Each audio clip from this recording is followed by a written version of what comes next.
it's better a little bit talk about the previous session, what we have done. Yes, in the last session, as I recall, we worked a bit on the printing the receipt, and now the printing is done more properly. Yes, It's printing more info about each item and about the total price. And I think we did a bit of refactoring. And I think that was it. We mostly worked on the printing the receipt. In this session, I want to. It's better, sorry, to run the program, yes. Yes. To see the result. What's the result and what we So have far. done. Yes. Okay. In previous sessions, I think that is our sixth. I think. Or seventh. I don't know. That's important. Follow us. Go and see the previous sessions. Yes, these are. So it is asking for the shop name and the product and its price, and I say no to more product. Then it asks for the customer name, and then it asks for the item of the product. Print P1, for example 5, a receipt, a basket with only one item, and it will print it. Correct. Printing the receipt. Also, it says the total price. Yes. If you have one more items, yes, it will add it. It Okay, will be good. the sum of the That's a kind of complete receipt. items, of course. That will tell you everything in detail. Yes. So far, it is. I think it is not bad, but it's not adequate. Very. We're supposed to refactor, yes? Yes. We have more refactoring. The refactoring is something that is an ongoing process. There is no refactoring phase or a programming phase. We should always do refactoring. That is one thing that you should keep in your mind. And one other thing that I want to mention once more, and I remember last session I did a bit of talking about that we are not actually doing and writing things in best practices.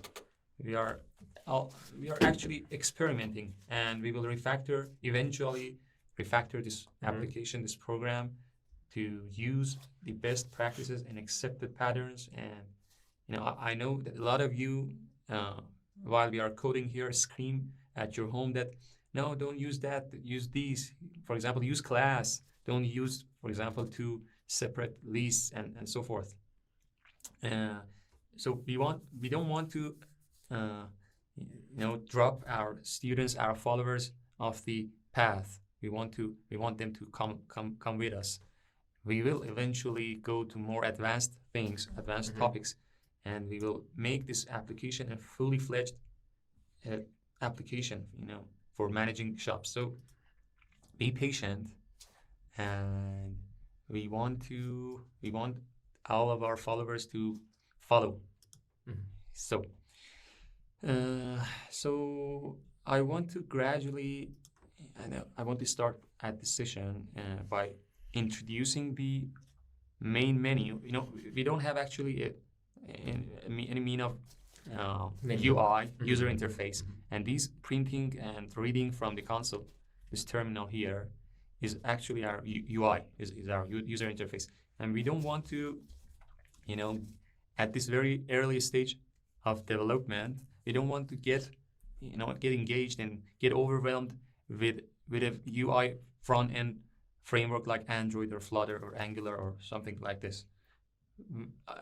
We will at some point we will develop the user interface with them, but for now we want to just focus on the core concepts, and we want to demonstrate these concepts in very bare minimum stuff, in the language itself. And after learning these things, we can safely go and use, for example, Android, and see these concepts and patterns in action visually. Yes, in those frameworks. So I want to write, as you can see here, there is a big problem here, that our application first asks for the shop name and the products and our one and only customer, and then it asks for the items of the shopping cart, and then it prints the receipt. And there is no, there's no way here of doing, for example, of creating a second customer, or going and creating another product, or modifying a product maybe. So we want to first define our main menu, our user interface, which is textual, of course. Here we don't, as I described, our user interface is actually textual. It is all in text. So let's write a function We want to always write functions for deconstructing the concerns and things. For example, let's assume we have a show main menu function, which just prints the menu. And for that, we can, let's construct the menu content. We say menu equals, for example, please, it will be the headline, the header, please enter a value, for example. Then we want to add a \n. A \n means a new line at the output. For example, if I put two \n's, and this will print two empty lines after printing the please enter a value. So, for example, if the user presses 0, we want to let the user, for example, to change the shop name, for example. And after that, go to the next line and print, for example, 1 is create customer. In Java, not until Java 14, which is released recently, I think 3 months ago, there, if we want to create a string that we want to have these new lines, empty lines in it, we have to do something like this. We have to actually write \n in the middle of it. But there is a new feature in Java, and this feature was in Kotlin from the first day, from day one. And it is called the multi-line string. Instead of,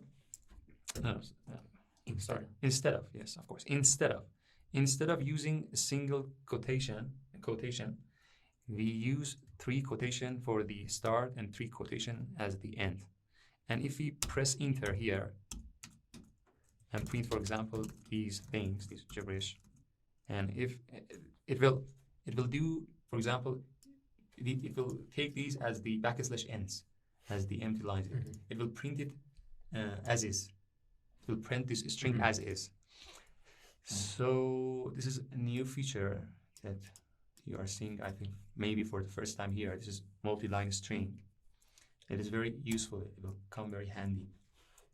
I've actually copied and written our menu content before, and I want to paste them here to save little bit some time.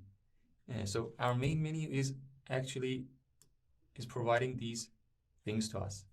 It is we can do, for example, if we press the change shop name 0, it will lead us to the change shop name. It will ask us the shop name. If the user presses 1, it will lead the user for creating a new product.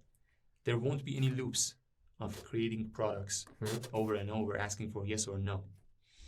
At any point, the manager can create a new customer, or, for example, create a shopping cart, or modify product price, for example, or print the products list, print the customers list, and so forth.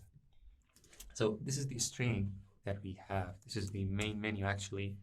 And so we want to determine based on what the user enters. So let's ask for string from user, and we give it the menu.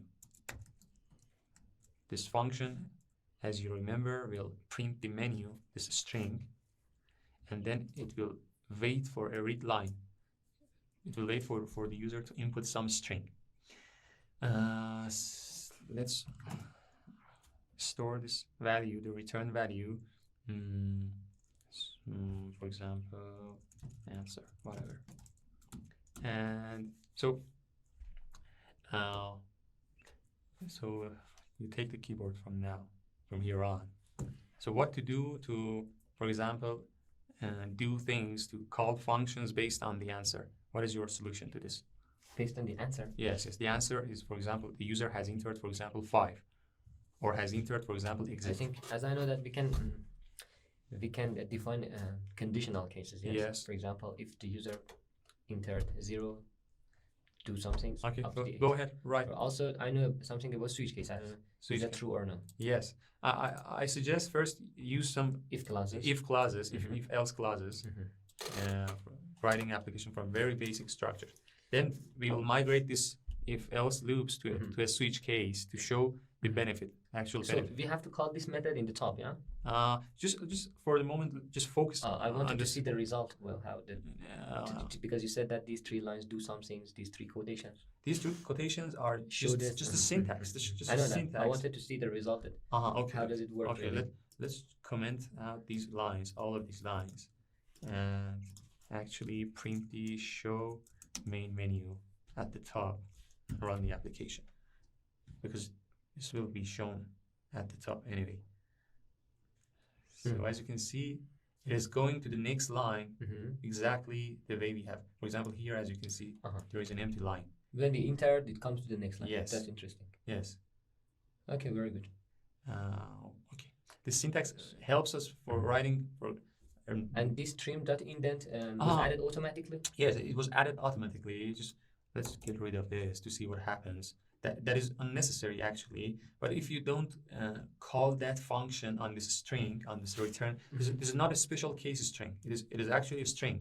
But the syntax in Kotlin helps us to concatenate multiple strings, multiple lines to each other and construct a single string. It is very, as you can see, it is very neat, and it is very beautiful. Very good. And if you don't call that trim indent at the end, as you can see, there are these empty characters at the start. Okay, I got it. And if you print, let me print it once more to see the result. As you can see, the string is actually with these empty spaces at the beginning of each line, and we should do something like this. Okay.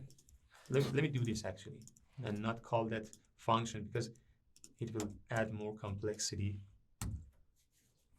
This is the string. The result is the same. Okay, take it from here. So here I should. That was a red line, yes. Yes. If answer equal to 0, you press insert. Yes. I think your keyboard will face with the problem. So. Why do you press insert? If the answer equals 0, this 0 is number that you enter, but the answer is a string.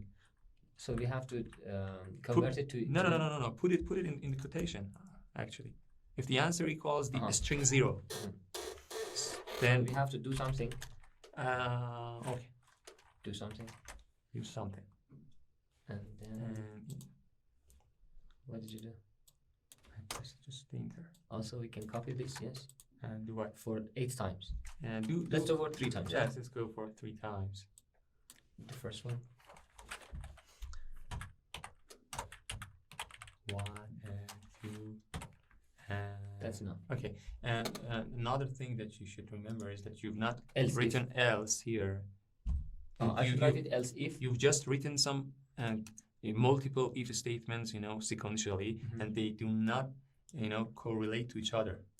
If each of them is separated. Yes, they may run one after another. For example, you may say that if answer is, for example, more than 5, if answer is more than 6, and if the answer is 8, these 2 bodies, these 2 braces will be executed. But here we just want to know the one of execute only one of these bodies depending on the answer and the condition. So in this very special case here, it may not be very different of adding else or not, but it is 2 separate things. So remember that, yes. When you write else, now they're coupled. Yeah, now these 3 ifs are coupled, and once one of them along the way get satisfied, one of these conditions, its body will be executed and it won't go deeper. It won't continue. That's the difference. So, Reza has used the if-else structure, very basic structure for writing conditions, to determine, to do the job based on the input of the user. For example, if the answer is 0, let's assume that this function asks shop name. We rename it to, I press Shift F6 and I rename it. I could go ahead and rename it without pressing Shift F6, but it may be used it may be called at other points of the places of the application, and they will be they will be broken if I don't do renaming and I don't tell the IDE to actually rename those as well. So by pressing Shift F6, I'm telling that I'm renaming this function, and you go ahead and rename the calls of this application at the other places of the application. So I say change shop name, and as you can see, we are storing the shop name internally in this scope, and after calling this function, this shop name, this variable, this value, this field, whatever it is, this will be gone. But we want to store it permanently throughout the application. So I copy and paste it at the top, and I make it a var.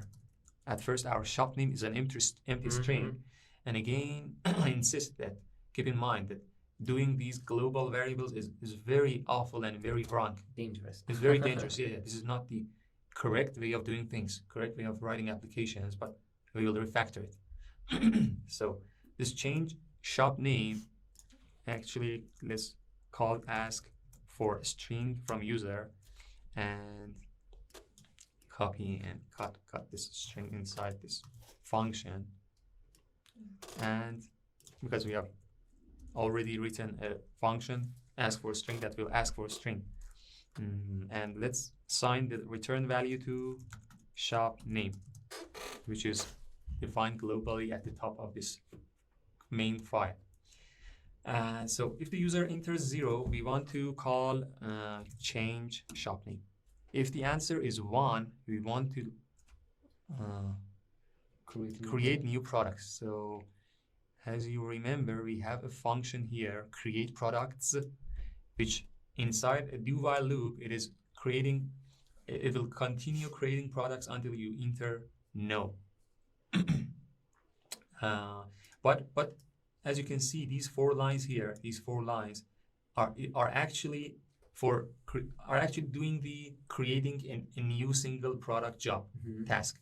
So if we extract these 4 lines into a new function, we should not be afraid of extracting more functions. As Uncle Bob Robert Martin says, you should continue extracting a function until you just can't.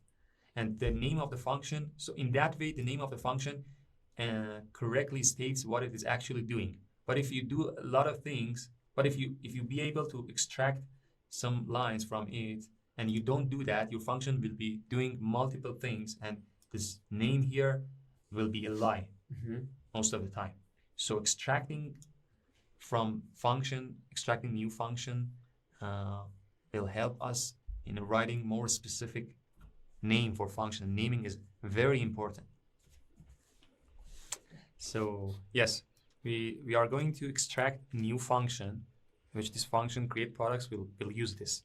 So like before, we can, for example, cut these lines and write a new function, create single product, and paste the lines here. But I want to introduce a new shortcut. Instead of doing this, I want to introduce a new shortcut for extracting functions inside the IntelliJ IDEA. And this is the Alt Control. If you press Alt Control M, extract function dialog will appear, and it will ask for the name of this function. And I can say, for example, what create single product, and this will create this function for me with that name, and this will cut those lines and paste it into the new function, and also this will call the function for me here. So I have extracted that function that creates a single product, and I can use it in my menu. I can say if answer equals 1, I want to create a single product, and we should write. I want to write new function for each of these menu options. But let's first concentrate on this if-else statements. There is a structure like if statement, do while statement. There is another structure in the Kotlin or in any programming language that is used for replacing consecutive if statements.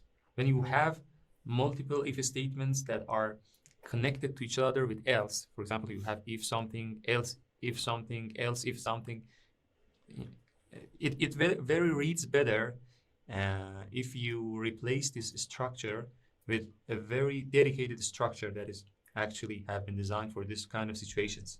And that is, as my friend here said, that is known as the switch switch statement. Switch statement. And I want you to show us the structure, the syntax of the. I know that you know Java. I don't know syntax. Kotlin. The Kotlin is very different. But I want you to show the syntax. I know that there's a keyword switch. Switch, yeah.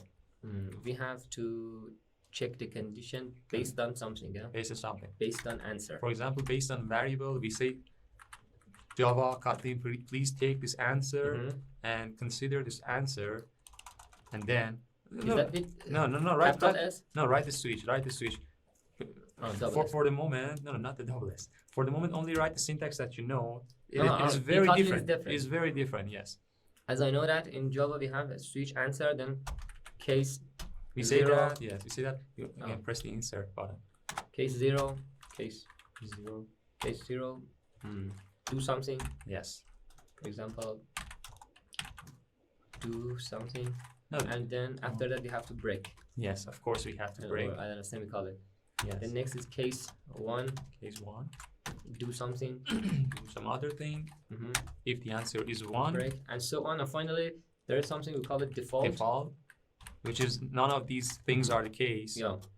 I don't know, print something. Yeah, print. Yes. Do something. Something. And it doesn't need any break, I think. Yes. Yes. That's the in Java. That's the syntax of the switch statement in Java. But here we have the when keyword. When, it is actually ugly, and it is inherited to us from the C programming language. These kind of switch statements is actually the same. If you copy and paste this in the C program, it will work. They have not changed it even a bit. And there are a lot of defects and for this switch statements. For example, I think until Java 8 or 9, you could only have variables of type integer inside the switch. That's so new, yes? Yeah, that is changed, and now you can, I think, use strings also. You can compare two strings together. Sometimes you want to consider a separate condition at each case, and it is not possible in this switch of the Java, but it is totally doable inside Kotlin. Right. So in Kotlin, we have this. We have the when statement. We say when answer. It reads very well. When answer is 0, change shop name. What's that?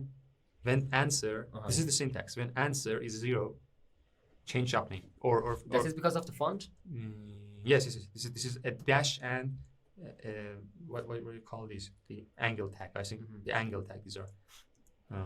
So greater sign. yes. We say, for example, when is 0, do this brace. When is 1, execute this brace of code. When is 2, and so forth.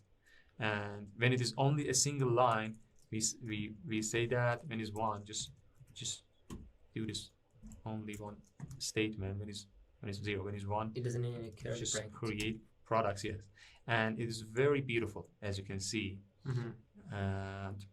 And there is no need for break. This ugly break was a necessity in the switch case of the Java, because the moment that one of these statements, these cases were satisfied inside the Java, then the rest of the body of the cases would be executed, and that is something that is inherited from C. And most of the time we don't want this behavior.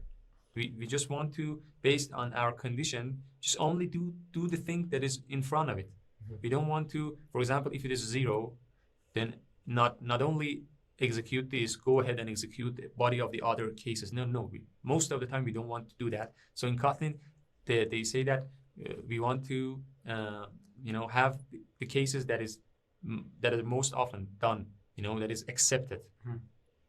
So this is the when, and actually you can have when without any variable without, and for example you can check for if answer equals 0, or for example if true, or even if, for example, I don't know, shop name equals something else. As you can see, this is very powerful. This when statement. You can compare too many things. Yes. Your condition could be based on too many things. Yes. That's not whatever. One. And but here we want the usual. So as you can see, this there is underline here under if, and it tells us that I am seeing a pattern growing here that is very applicable to a when statement. Do you want me to do that? I say replace if with when, and it do that. I don't want these curly brackets. Yes, braces, because actually the actual body of each statement is only one thing. So this is the switch inside Kotlin, and as I just described at the beginning of this session, we want to be introduced to things along the way when we need them.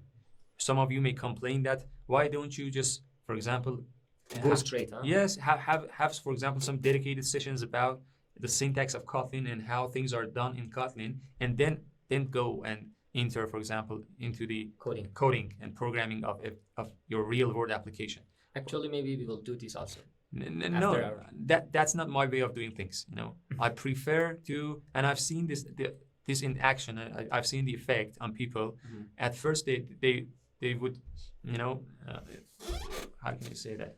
They would just resist. Will be better. They will resist and they will be bothered. And I know many of you are bothered now. I know that. I feel that. I've seen that, and it's very normal that you are bothered and you say, "Oh, please," for example, just go straight on the topic. Teach, for example, when exactly directly make a simple project. Yes. Like that. For example, talk tens of hours about the Kotlin itself, and then go to the application. But we will see a lot of whens inside this real world application of ours. You will see a lot of whens, a lot of if statements, a lot of multi-line strings. I don't know, a lot of functions, classes. We will use them a lot. That you will be very fluent along the way without even noticing. Actually, that's a road. We have to. Yes, that's the road. Road to Kotlin. The Kotlin is not our subject. It is something secondary. Road to programming on Kotlin. Yes, our primary goal here is learning the logic, programming, and focusing on the core concepts, on the best practices, and also be introduced to things. When we need them, when we actually need them. So if the user enters 2, we should have create new customer, and you kind of get the idea. I don't want to write it because it will take a lot of time. I may do this off the camera, write the rest of these functions. We will actually here call a function for each option here. We will call a function. And so this change shop name is working now for the moment. It is asking for string, and the creating single product also works. And so this show main menu is telling that please enter one of these numbers or enter exit to exit the application. And we should first here check to, for example, in here we should have, for example, 1, 0, 1, 2, and at last, like that default statement on the switch cases of the Java, we have something else named else. If none of these things are the case, so go ahead and run this body, these statements here. If, for example, answer is none of these, is not 1, 0, or is not even exit. The user even has not, for example, printed exit. If the user prints exit, we enters exit, we call this function exit process. And we give it, for example, the status of 0. And so else, if the user has not entered any of these, it is actually he or she has entered something wrong. For example, something other than these numbers, and we should tell the user enter correct value number 0 to 8 or exit, for example. And this show main menu here will only run once. We want this application to be running until the user enters exit. So we can actually have a do while or while loop here and put this show main menu inside a loop. I want to use the while loop here. It's better than do while in this situation. And I want to say while true. This while true is actually an infinite loop. It will loop forever. The application won't stop until the user presses the exit, and here the whole process, the whole application will be exited forcefully. So we don't need these lines anymore. These lines will be moved here as the options of the menu. And we don't want to run them sequentially and just once. We want to let the user run them whenever he or she wants. So we get rid of these things, and our application is actually these two lines. Our application is actually showing main menu forever until the user presses the exit. So let's run the application.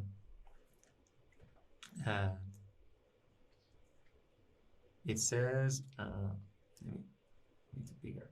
It says main menu, please enter 0 to 8. I enter, for example, 10. It says enter correct value number 0 to 8 or exit. Again, it prints the main menu. And I say 0, for example, 0. If I say 0, it will ask for the shop name, and I will say shop. Then again, the main menu is printed because this is our application. This is our user interface, actually. The user interface, for example, this IDE has this user interface with these menus and these buttons, and these buttons and menus are always there waiting for me to press them and interact with them. But here our user interface is actually textual. It is text.